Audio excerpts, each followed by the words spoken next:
Wow, look at this, is this amazing? Yes. These are the stories and the women who are lifting up Black women in such a way that needs to be done, that needs to continue being done. So I am just so honored to be in their space. They, Yoruba and Kat have both opened our festival. Yoruba, I think 4 times. Kat last year, and Mariah's new, but now we gotta get her to do a feature over the fest. So I just have a few questions because I'm sure you all have questions that you want to ask, and we have about 30 minutes. So I just want to sort of start, and I, you know, I mean, so I don't know, my sister is delicious, Allison Simmons. Yeah, give her a round of applause too. She's the director of the festival, and we put this block together because we really just felt like it was so important that you all have created this conversation around dreamers, and we really felt like that was an important name for this block. So the word dream binds these films together. How do your subjects and you as well, Ayanna, redefine what it means to dream while actively fighting against systems of erasure and oppression? So how do you continue to dream? How do your subjects continue to dream? How do we continue to dream of hope and find joy as these systems, especially now, that are facing oppression and erasure, but yet you, Ayanna, and your subjects found a way to find the joy and the importance in fighting for what is right. I'll start. First off, thank you so much for having me back and for programming my film with these great filmmakers and subjects. I have to start with that question from the personal because watching the film about Representative Pressley, watching Kat and Mariah's film, I think about my inspiration. That was one of the first questions that you got from the students who inspired you. And I think about the story you told about my mom, about your mom, reflects my own experience of a single mom who was a writer, who raised me to make sure I had everything that she didn't have in her life, and who was envisioning through the arts particularly, dreamt of another world for Black people and for all people. And that's what inspires me in my work. Seeing Ivy and knowing, getting to know her, because I didn't know her, and how she brought together her dream of international justice, of personal justice and fulfillment and love. I mean, how that's what we all, that's what we all want. And how till the very end, even though, as you said, Kat, she would want more, we, and as you said at the end, Representative Pressley, this is what did you say? It's a process, yeah, and hope is a discipline. Hope is a discipline. And the last line in my film, where Larry Little says, we don't always get what we want in this country, but we have to fight for all that we can get. We have to fight for all that we get. And I think that those are all the dreams that we continue to have, even in this time of kind of unbelievable challenges and horror in many ways. But yeah, and that's what keeps me going during those very dark times. And of course, also seeing, our fighters out there fighting the good fight in DC, and writing our dreams into existence. So yeah.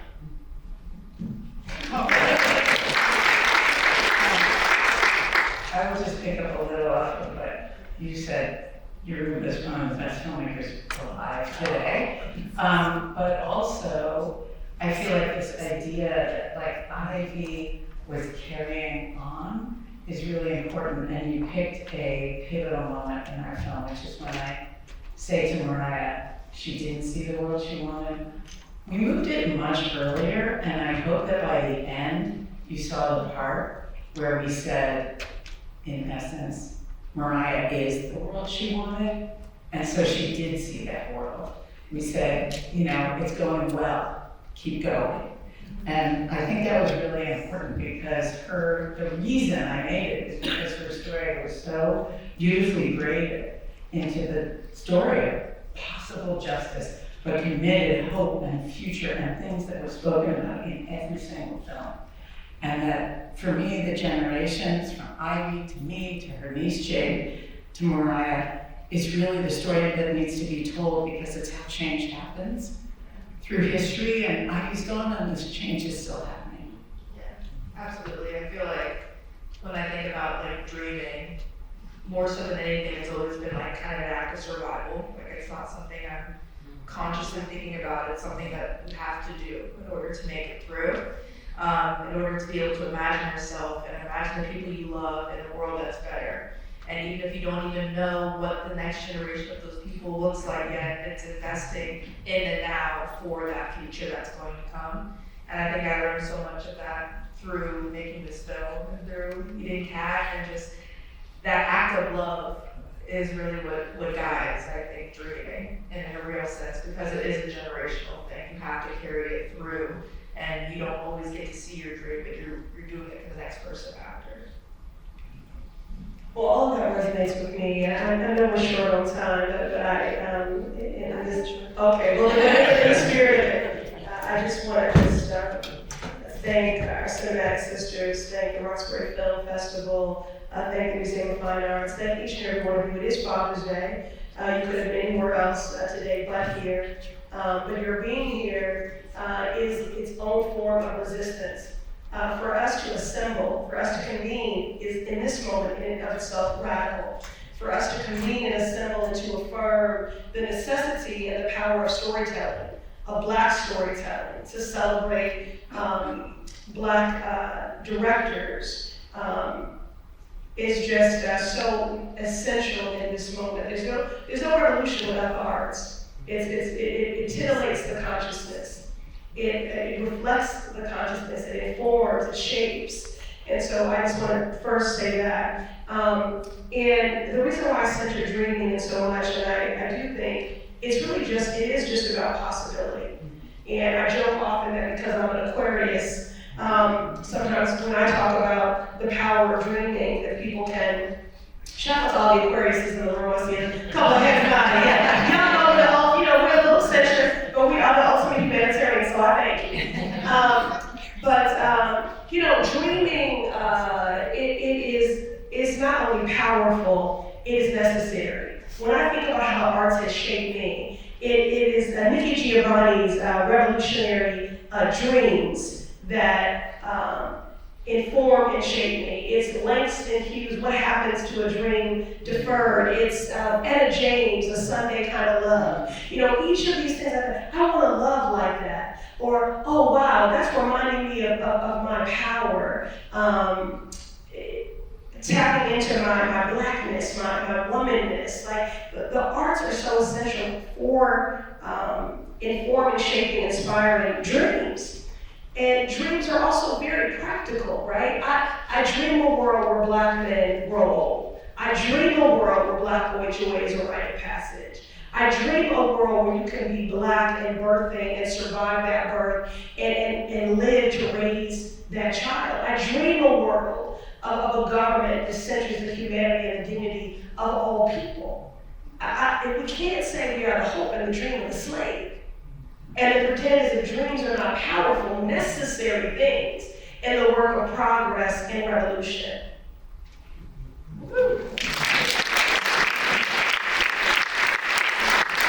It's really interesting that all of you, and I'm going to start with you, because it's, you are a fighter, you are, on the front lines every single day, but you're also a private person. You all chose to make these films now. There was something that you said, these stories need to be be lifted up, these stories need to be told. And I don't know if it's because we're in this current political environment, but I want you to talk about that. And I want you to talk about how you let Abby into Abby into your life there's a lot that's said in this film that people might not know about you, but now do. And now a lot of people know. And that's not really who you are. So how did you allow that to happen? And then for you all, why now? And why now? Why did you not listen now? Right, so, and I do think that's an important point. This is not a film that I saw. Abby Ginsburg, who is an incredible award-winning filmmaker. I have the honor, I've been featured in a number of documentaries offering effusive praise and verbal bouquets to some of our civil rights giants and people that have mentored me, from John Lewis to Barbara Lee and others. And so Abby had gotten to know me through that. And then reached out to me and said, I want to have you be a part of this. And I said no, many times. If I could be honest, something that a lot of people don't know about me is that I curse like a sailor. And, so I have to operate with great restraints. No, because the thing is, to be Black and to be a Black woman, inherently everything that I do is political. And I'm very aware of my platform. And I want to make sure that any gifts that I've been endowed with, that any platform, any vehicle, any vessel, that I am stewarding that righteously and in the most responsible way. And so when Abby came to me, I was very humbled. I initially said no, being mindful of how, even with her not meaning to, how I could be weaponized. And I wanted to make sure anything that I'm doing is going to advance the greater cause, is going to advance a more just and equitable, empathetic world. And so ultimately I surrendered to the process because there is such a deficit of trust right now in government and institutions and in elected officials. And we're in a fascist state, and what a dictator wants you to believe is that their divided, dark, dystopian view of the country is an inevitability. And I wanted to be the vessel to deliver a love letter to movement, to deliver a love letter to the Massachusetts 7th, against the backdrop of America's 250. We've been along in that, but the point is that everyone in here is a patriot. And so I hope that that's what people walk away with, is that we are neither helpless and we cannot be hopeless, because when they are coming for free speech and the free press and bodily autonomy and civil rights and civil liberties, you can't also give them your hope. You can't also give them your joy. And so while I do the work with my team and with community of justice every day, this is a movement of justice and joy. And I trusted Abby to tell that story. So I hope that did come across. Absolutely. So happy to bore you down. And no cursing. I think for me, part of my sort of raison d'etre is to uncover these stories that have been obscured or erased historically, and also to sort of reframe and tell familiar stories in ways that, through a different lens. So I discovered the Joan Little story from a film I made about Rosa Parks, called Rebellious Life of Mrs. Rosa Parks, which also played here Incredible. as well. Oh, thank you. And one of the things that we did in that film is examine and uncover Rosa's lifelong commitment to investigating sexual assault against Black women, starting in the 1940s, going down to the South in the 1940s, to grave danger to herself and investigating these crimes. One of those crimes, the most famous ones, was Reese Taylor, who was raped in Alabama in 1944. And her case, even though she never did get justice, They tried for many years, and it brought together diverse organizations, communist, white communist groups, NAACP, black radical groups, all fighting for justice for Richen. And 30 years later in Detroit, Rosa Parks co-founded the Free Joan Little campaign in Detroit. And I just thought that was so incredible because I didn't know it. And also too, I found, we discovered all this archive of the movement and how this movement brought together, again, these diverse organizations. And I knew I wanted to, in my Rosa film, it's only a small section, I knew I wanted to go deeper into the story. And I thought it was so important to do now, and it's gotten even just more important over the couple of years it's taken to make the film, that in this time where these organizations were diverse, there was infighting, we're going to talk about infighting on the left now. In the 70s, it was perhaps even more so, but they came together for justice for Joanne. And a victory that was very unlikely, very unlikely. They got it, they won.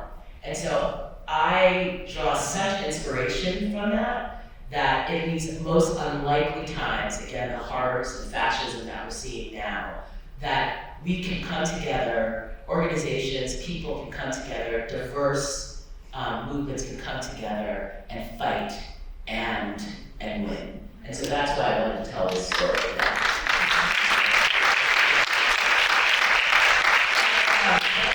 I'm going to have Mariah answer that question, but two things. I just want to shout out burgers. Burgers are the only thing. There it is. Oh, hi, Steve. But I just want to say the love letter to the movement thing, I think is beautiful because I think that's what all three things are. All three of those films are about how a movement is changed by a single person. In this case, someone we have sitting right here. Right. In our case, people who've gone before, who've inspired the new people who are doing that. You say. New people. Speaking of new people. Yeah, I think as a young person, especially living in unprecedented times, quote unquote, it can feel easy to believe that this is the first time no one's ever felt like this before. Like this has never happened. And in reality, it's only when you study history and you're trained on archives and being aware of what's come before that you know that these are all echoes. Right. And with that knowledge, you're able to then be able to shift your mindset. And I think that that's why this film is so important now, because you need that perspective to be able to understand where your lineage is in a long line of the same exact fight that's been going on. And it's not just a matter of one person or one presidency or administration. It is a long-standing fight that has been sowed over generations in the same way that it's been fought for generations. And so I think a good quote of that in the film that represents it for me is when Ivy talks about moving the challenge to the substance of an issue, not the shadows. And I think that that's incredibly pressing now because there's some shadowy BS going on. And I think that more so than ever, we have to focus on what it is that's undergirding these issues, and it is that hate and derision that's been around since long before I was here, And so I think as a young person making this film now is just one line in many of the same continuous fight.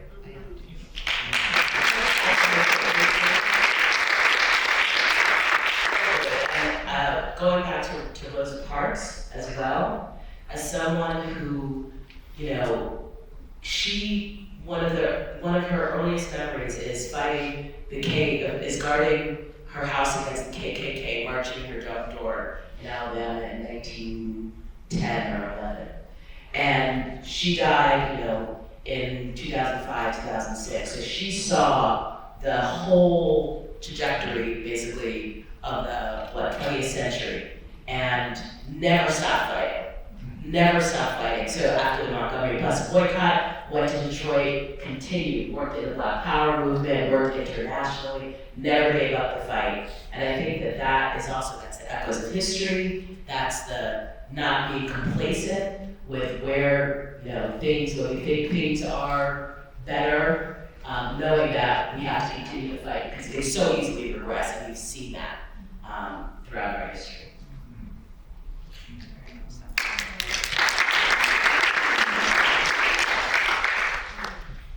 And shout out to the Aries since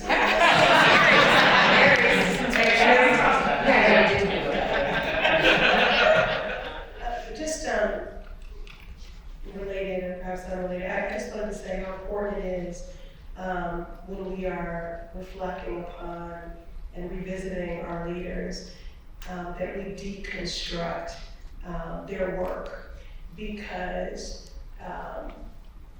storytelling,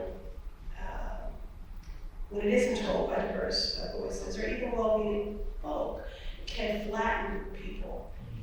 When you think about something like the Montgomery bus boycott, it's like, and then people just took to the streets. And it's, the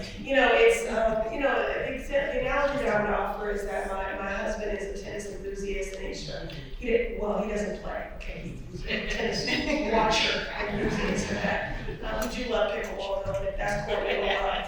But something that annoyed him in the coverage of Venus and Serena is that the commentators would always report on their power and not their strategy. And tennis is a mental game.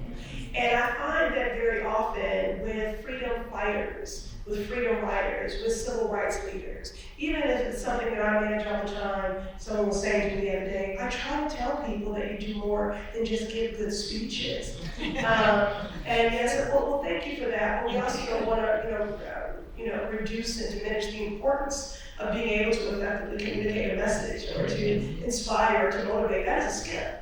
And so I think things get reduced, just because something is a gift doesn't mean that it's not a skill. And so I think it's so important that we're telling the stories of our leaders holistically, one, so they see their humanity, but also when we give the anatomy of activism, when we deconstruct things, people realize what they actually do require.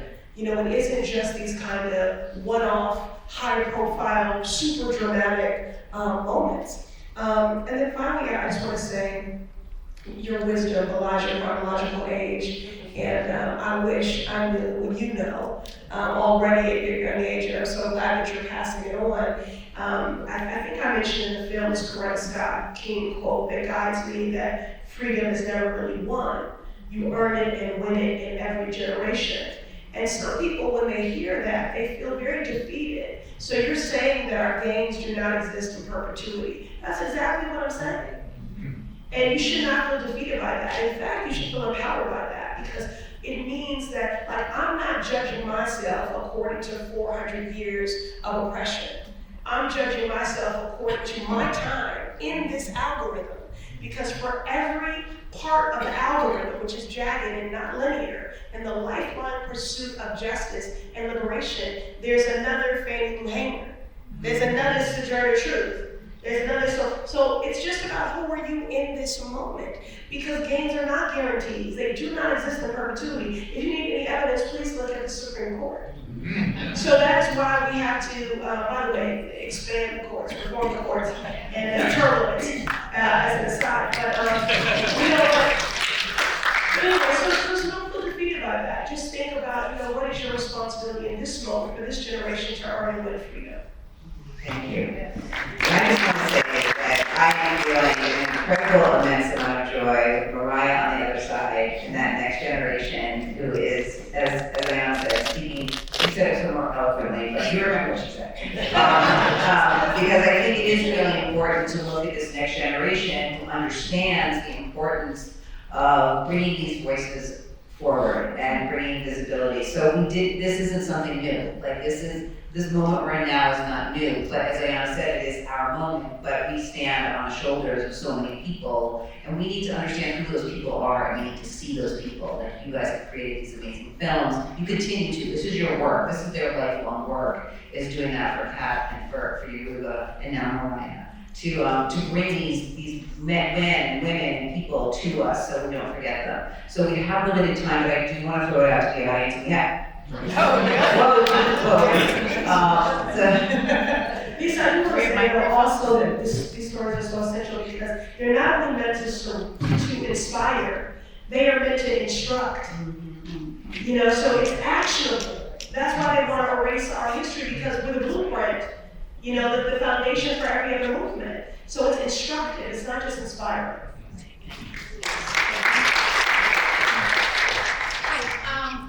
I want to thank all of you for just the inspiration and the ideas that some of them, you know, I already had, but hadn't really gone through on, and I just love all of that. The current administration, so many things going on, and what I generally have to keep reminding myself, at least for me, the most important thing is their love of cruelty. And so once you understand their love of cruelty, then you can go at things a little different way, because it's not like, oh, I'm so shocked that this happened. But the thing that is really important that I always have to keep saying is the younger generation, not just you. I'm thinking of my 6-year-old grandchild, so I always have to think about how I'm presenting the world to him so that he will be a fighter and he will know justice. And one of the ways that I think we all sort of forget about, and that is, I'm saying all because we are here, is we are history. The things that we have done. Right. So you tell your 6-year-old grandchildren or the younger people what you have done in your life so that they know it's real. It's not just the history. And yes, we want them to know the history. Yes, we want them to know Rosa Parks and all of that. But we also remind them of the things that you have done, the fights that you have been, the marches you have been involved in. And sometimes I put myself not down, but I forget to say, I will say it out right here. I am the New England local president of SAG-AFTRA. That's a big deal, you know, that is something that's happened, you know, an African-American woman that's doing that, and you know, you just kind of say, oh, I don't want to put myself there. Lisa is running Lisa and Allison, a major film festival. These are the kinds of things, whatever you're doing in your life, you went to this march, you went to this thing, you learned something, you need to let them know that, so that they can see history exists. They can't erase that. Right. They can have it out of the school books, but no, you are the example. Yeah, some of our major goals, I'm sorry. Go. I just wanted to say that one of the major goals for our film was to become a model and to be able to treat yourself as something that's worth remembering. Exactly what you're saying. Powerful. And to have that, you know, self-assurance, to be able to know that we are all living history and that archives are not something that just be living in basements, but they are things we carry with us on our bodies and our hearts, with us all the time. And exactly that, it's something that we have to communicate with people while they're still alive. That's what I was just gonna say about the archive. I mean, you know, both of our films uncover this archive that is so rich and inspiring. And it's not just about the past. You know, I've made a lot of historical films, but they are always based in, you know, what do we learn and understand? How does it inspire us now? And uncovering that archive is, I mean, I find that empowering to find that Ivy was in Lebanon in 19, I was, you heard me gasp, right? Like, with not 10 African Americans going to, like, that's amazing. Like, that's also Angela Davis's favorite part. Well, of course. But that's, you know, that is history, and for us, that inspires us now. Yes. But I also love that Jade says, if I had done all this stuff, I would have talked about nothing else. And Jade was the closest person in Ivy's family to her. And part of also what I feel like that addresses this is that what Bernice says, which are my favorite lines in the film, frankly, which is when she says, freedom is the stand, but if you don't sing while you're fighting for freedom, you will not be saying if you win, when you win, if you ever do. And that idea that we need to honor these narrative changes. I mean, Ayanna, your entire thing about telling a story about how you look different than other people might imagine someone in Congress would look is so powerful. I mean, you also doing it. It is art, and it is narrative change, it's cultural change, and we can pass all the legislation we want.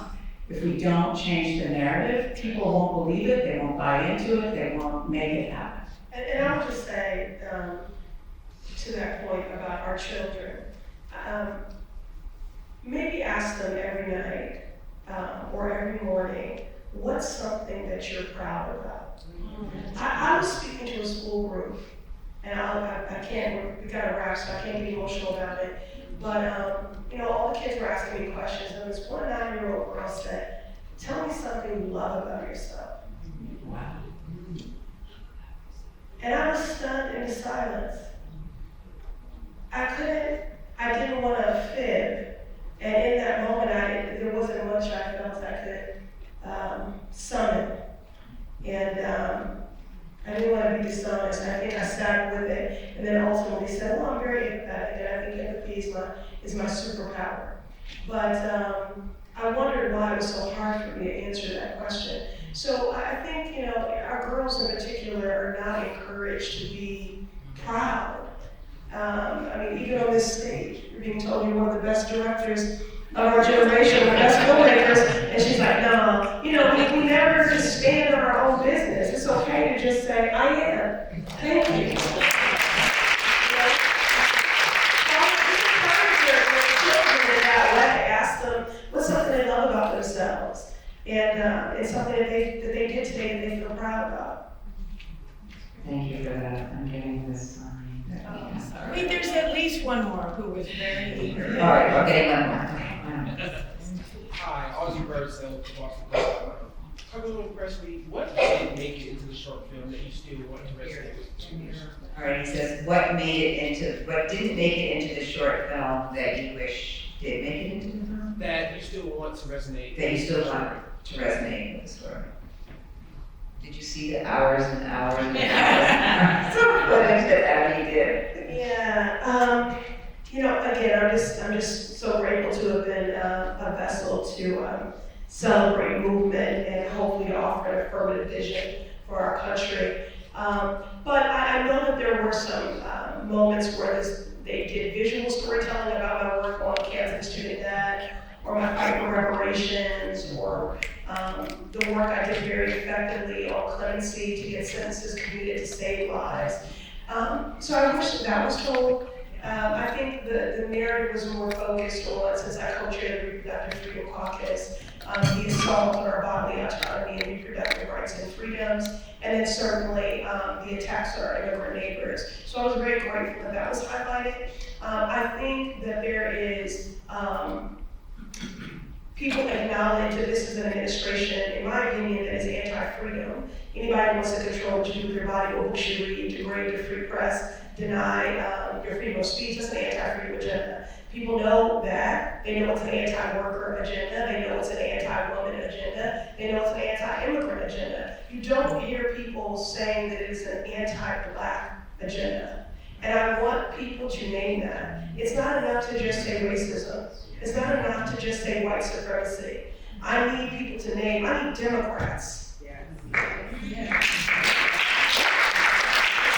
and acknowledge that this administration is anti-blackness on steroids. And there's too many examples to enumerate. And so I know we're short on time, so I'll just close there, but I do wish more of that was told. And then I have heard from people who went to the film that they were moved by it, they enjoyed it. We have a lot of educators that are developing curriculums around it for the classroom, but that they thought it was going to be a little bit more biographical. And so they wanted to see more of the campaign. What happened in 2018 when we unseated, by 17 points, this very popular congressman, what happened? They wanted to know the anatomy. They wanted the campaign to be deconstructed. And then people wanted to know more about sort of my origin story, other than me just telling it. They wanted to see that. We just want more views. So there will be another film. You do have to wrap it because the museum's actually closed, so everyone's gonna have to go out the Monday night. But did you wanna? But I wish we had an hour. These women on stage are our future, our present, have talked about our past. It's what we need to constantly do. Thank you for daring to dream, Ayanna Pressley, for making us dare to dream. Thank you, Yoruba and Kat and Mariah, for bringing these voices forward so that we can, they're talking about my picture, right? They're not even listening to me. I might not, okay, all right, well, thank you all for coming. There's so much more to get to know.